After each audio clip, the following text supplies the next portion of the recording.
Bonjour à tous et bienvenue sur cet épisode du podcast de la puissance mentale. Je suis vraiment très heureux de vous retrouver aujourd'hui et je vais répondre à une question que j'ai reçue de la part de Véronique. Alors c'est une question qui est vraiment très large, vous allez voir, et je pense qu'elle va aussi vous aider. Et je vais surtout essayer d'y répondre dans un temps plutôt réduit. Alors voici la question. Comment évoluer et ne plus stagner dans sa vie? Ok, Geoffrey, tu as 15 minutes pour y répondre grand max. C'est le genre de question à laquelle on pourrait y répondre pendant plusieurs heures, voire même plusieurs jours. Et c'est vrai que c'est une question qui est fréquente, c'est une question qui revient très souvent. Comment on fait pour évoluer? Comment on fait pour ne plus stagner dans sa vie? Parce que c'est vrai que la stagnation et la non-évolution, finalement, l'évolution, c'est un grand principe de la vie. Même si vous ne souhaitez pas évoluer, tout votre entourage, toutes les personnes que vous côtoyez, tout votre environnement, lui, il évolue.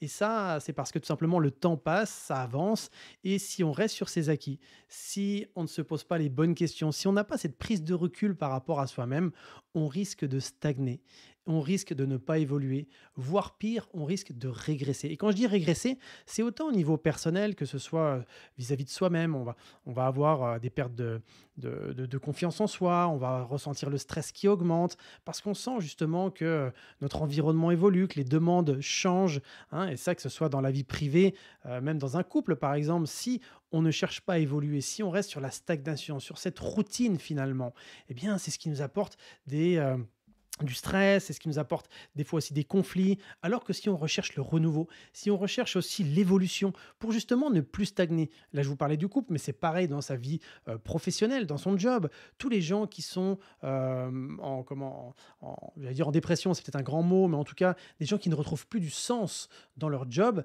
c'est parce que justement, ils ont certainement cette stagnation.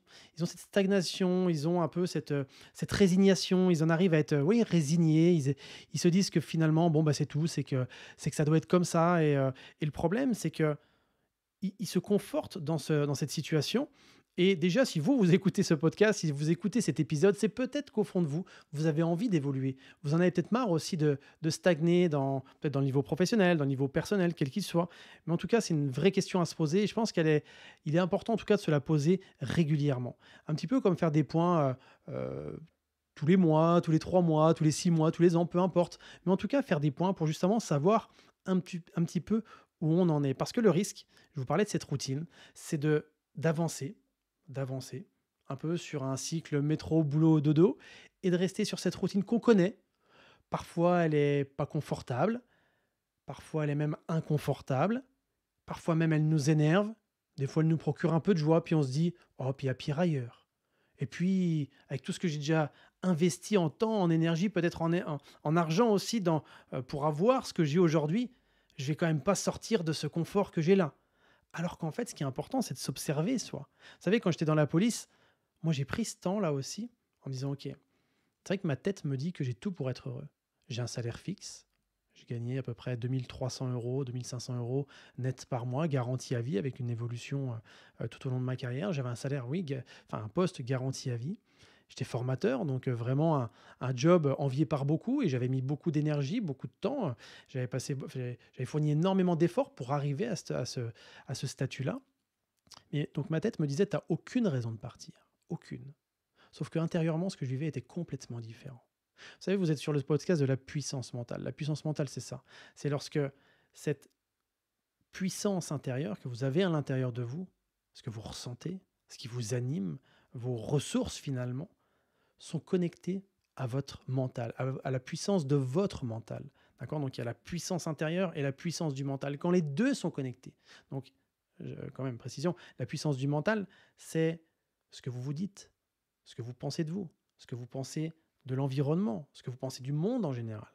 Quand les deux sont connectés, là, vous devenez inarrêtable. Par contre, quand les deux sont déconnectés, eh bien là, on se dit, mais je me sens perdu. Je sais, les choses, j'ai pas de chance. Les choses autour de moi sont compliquées. Les situations que je rencontre sont difficiles. Et peut-être que vous avez des bonnes raisons de penser ça. Mais plus vous allez écouter ce qui vous anime profondément, plus vous allez y mettre de la conscience, et plus vous allez pouvoir aller dans une direction qui sera bonne pour vous. Et donc, concrètement, moi, ce que je remarque, les gens qui justement sont dans ce schéma de stagnation, d'absence d'évolution. Donc, n'oubliez pas, hein, c'est la question comment on fait pour évoluer. Mais on part déjà d'un constat. Les gens qui sont dans cette situation-là, moi, ce que je constate, c'est qu'ils sont sur un phénomène que moi j'appelle l'autopilote non décisionnel. Je répète ce phénomène que j'ai identifié dans mes différents coachings, hein, que ce soit des coachings avec des personnes qui sont, en tout cas, qui ont cette envie de se reconvertir, des gens qui ont des projets ambitieux, des grands chefs d'entreprise, des artistes, des sportifs de haut niveau, toutes ces personnes-là qui ont cette envie d'avancer mais qui ne savent pas comment faire, c'était la question initiale de Véronique, ils sont dans ce phénomène d'autopilote non décisionnel. Ça veut dire quoi? C'est-à-dire qu'ils sont sur des schémas automatiques et ils ne remettent pas de conscience dans leur prise de décision. Les décisions qu'ils prennent sont en mode automatique en fait. Et le risque, c'est de se laisser aspirer par une vie qui ne nous convient plus. Je ne dis pas elle ne nous a jamais convenu, mais en tout cas, à l'heure actuelle, elle ne nous convient plus. Et cet autopilote non décisionnel, donc c'est un petit peu ce mental là qui me dirait mais t'as aucune raison de vouloir changer. Mais non, t'es bien là, reste là. Mais non, pourquoi t'irais remettre un peu de renouveau dans ton couple? C'est bon, ça va. Faire un week-end là? Mais non, ça sert à rien. Aller jouer avec tes enfants? Mais non, tes enfants, mais non. Remettre du renouveau dans ta vie professionnelle? Mais pourquoi faire? T'embête pas. Et là, on reste sur de la non-décision. On ne prend pas des décisions qui sont bonnes pour vous. Rappelez-vous, je vous parlais de la puissance mentale, c'est quand ce mental-là est connecté à cette puissance intérieure. Et quand on prend la décision de prendre des actions qui seront en accord avec ce que vous ressentez, là, on va évoluer tranquillement. Et attention, l'évolution, elle n'est pas forcément compliquée. On n'est pas obligé d'être dans un chaos incroyable. Mais par contre, elle va vous demander de mettre en place des actions, d'être en mouvement pour petit à petit reprendre les rênes de cette vie là qui vous appartient, qui a une durée limitée en plus. Ça, c'est important de vous le rappeler, même si vous le savez. Dans votre tête, on le sait. On le sait tous qu'on a une vie, on a une date de péremption en fait. Mais intérieurement, on n'en a pas forcément conscience. Mais quand on se dit que justement, cette vie-là qui est limitée, on va faire en sorte de reprendre la maîtrise pour justement évoluer, pour justement ne plus stagner. Et donc là, ça passe par différentes phases. Déjà, si on fait un petit point là, de 0 à 10, à combien vous vous reconnaissez dans ce que je suis en train de dire? Peut-être que si vous êtes entrepreneur, vous avez le sentiment de pas réussir à passer comme un plafond de verre. Peut-être que si vous êtes en reconversion, pour vous, c'est compliqué d'aller de l'avant. Peut-être que si vous manquez de confiance, vous avez beaucoup de stress, peut-être que dans votre vie privée, vous aimeriez que ça change, mais oh, c'est compliqué. Et voilà, vous êtes dans cette situation-là. Vous êtes vous aussi là, quelles que soient les situations. Quand vous stagnez, vous risquez d'être dans l'autopilote non décisionnel. D'accord. Demandez-vous de 0 à 10 à combien vous y êtes, à combien vous êtes sur ce pilote automatique, à combien justement vous ne prenez pas, ou pas assez en tout cas, comme vous pourriez le faire et comme vous mériteriez de le faire, de reprendre la maîtrise de votre vie. D'accord. Donc ça passe évidemment par différentes étapes. La première chose, c'est le besoin de se connaître, de savoir finalement ce qui nous anime profondément, de savoir mettre des mots sur ce que l'on vit. Combien de personnes dans mes coachings, et encore une fois, quels que soient les types de personnes, c'est des choses qui reviennent fréquemment. Donc c'est pour ça que si ça vous arrive, ou en tout cas si ça arrive à des proches, il n'y a pas de raison de culpabiliser.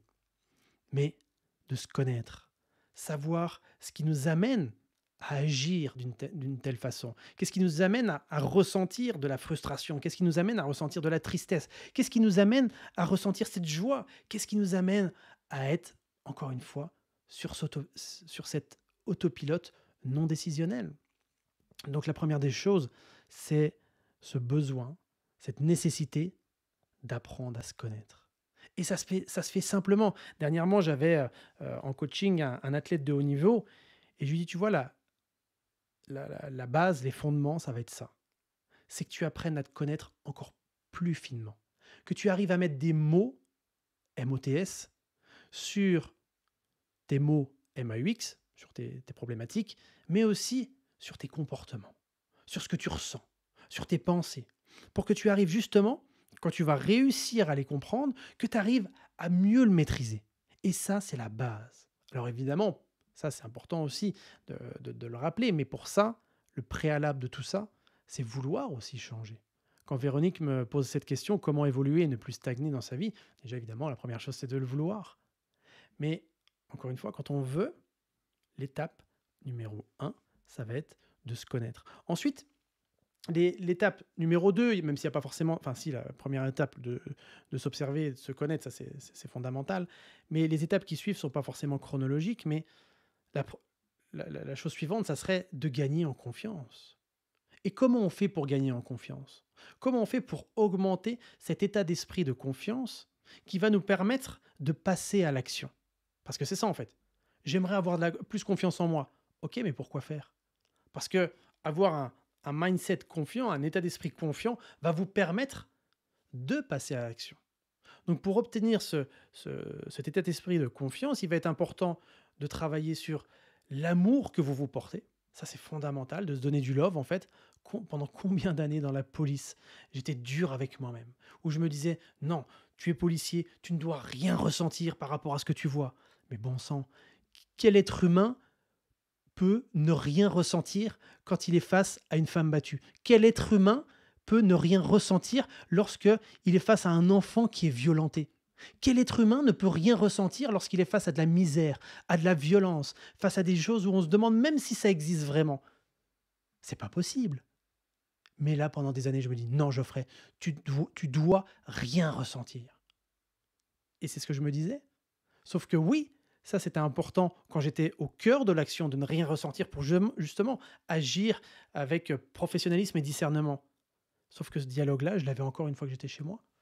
Plutôt que de lâcher les chevaux, de pleurer si j'avais envie de pleurer, et surtout besoin de pleurer, d'aller m'évader en nature, si j'en avais besoin, de crier toute cette colère que j'avais en moi, si bon sang, je m'étais autorisé à le faire pendant toutes ces années de police où j'étais sur le terrain à être vraiment, j'allais dire, noyé dans cette misère, mais c'est surtout d'être confronté à cette toxicité journalière, croyez-moi, j'aurais mieux vécu mes journées et encore mieux mes nuits.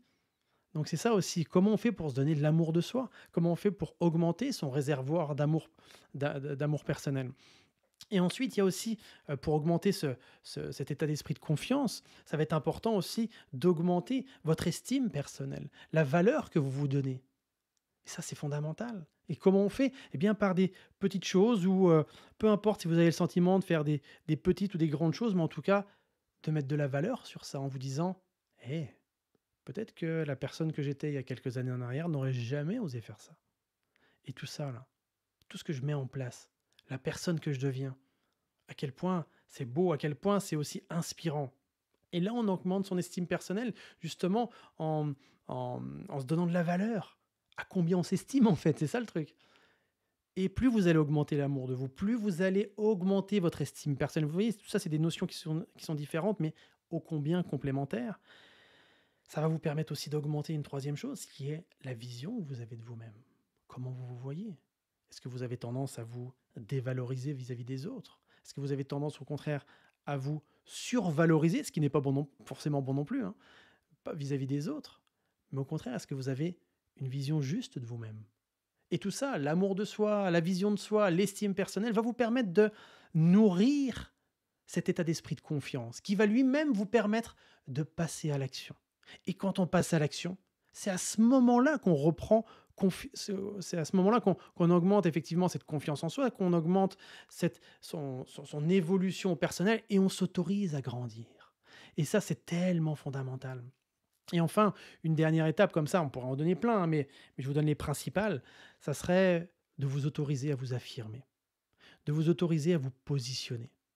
Qu'est-ce que je fais justement dans ma vie qui ne me convient plus et sur quoi je suis dans cette autopilote non décisionnelle parce que j'ai délaissé ma responsabilité de prendre une décision? Ou est-ce que justement je décide de reprendre mon pouvoir? Ou est-ce que je décide de reprendre cette capacité à prendre des décisions? À qui je dis oui? À qui je dis non? Est-ce que c'est facile? Pas forcément. Est-ce que ça demande des efforts? Oui, ça va vous demander des efforts. Mais encore une fois, quand vous allez vous autoriser à dire non à quelqu'un, tout simplement parce qu'au fond de vous, vous sentez que c'est pas bon pour vous. Là, votre estime personnelle va pouvoir grandir, votre amour de vous, parce que là, vous allez vous considérer. Et vous voyez, tout ça, c'est vraiment un cercle vertueux, donc tellement important. Et tout ça, tout ce que je suis en train de vous partager là, c'est vraiment ce que je rencontre dans les coachings, mais aussi dans les formations. Quand je propose des formations au sein de l'Académie de puissance mentale, combien de personnes sont dans cet autopilote non décisionnel? Mais attention, et je suis honnête avec vous, moi aussi je m'y retrouve dans cet autopilote non décisionnel. Moi aussi, il m'arrive parfois de dire non, non, mais on verra, non, non, mais on verra ça plus tard, on verra ça plus tard. Et puis, oh non, c'est pas le bon moment. Oh puis non, c'est pas, je suis pas assez.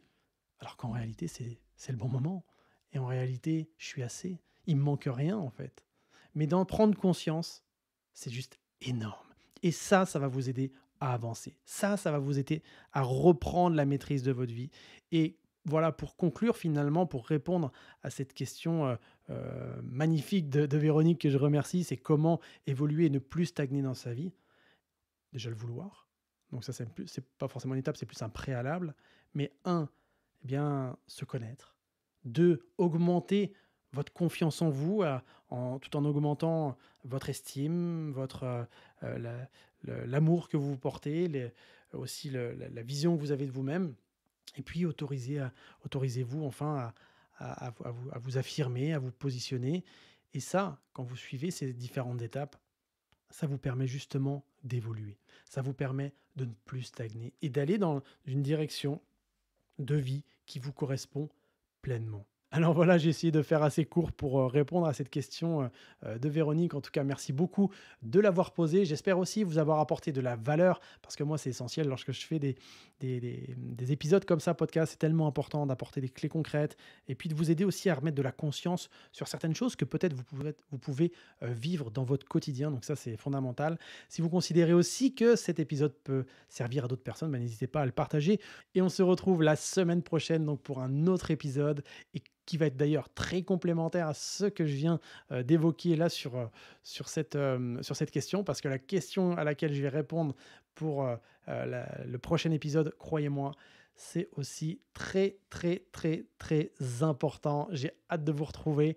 Je vous dis à très vite et surtout, prenez soin de vous. Bye tout le monde.